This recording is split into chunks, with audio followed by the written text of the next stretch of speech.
morning, of course, sharing your perspective on all of these developments. Meanwhile, viewers, more breaking news coming in. We're learning that Russia and Ukrainian officials are due to sit down in Istanbul for their second round of direct talks since the war broke out in 2022, but the two sides are still far apart on how to end the war, and the fighting is in fact stepping up. US President Donald Trump has demanded Russia and Ukraine to make peace, but so far they have not. Remember, last time around there was merely a prisoner swap deal that was inked, that was followed by Russian strikes against Kiev, where ballistic missiles such as the Iskander were launched. Now, of course, Ukraine has carried out the largest drone attack within Russia, targeting 5 key air bases and destroying, as per reports, 41 of their aircraft. So the question that still looms large is what next?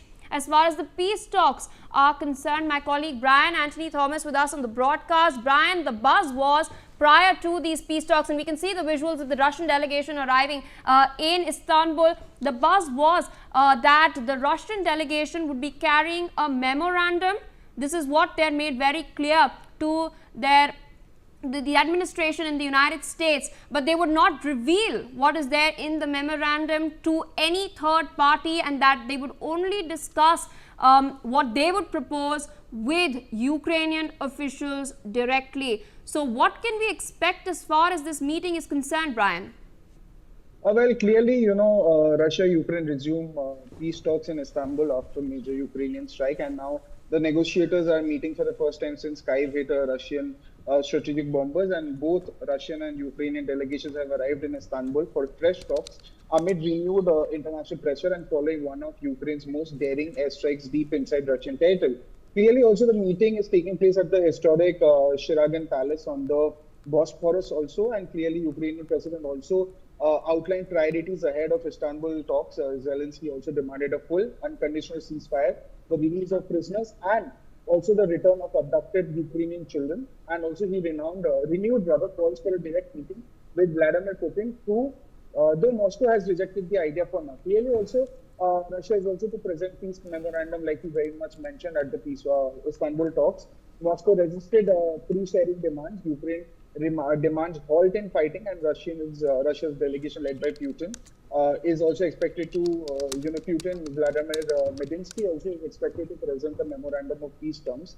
And Ukraine has also already ruled out any key Russian demands like territorial concessions, NATO inclusions, calling them a part of neo-imperialist agenda.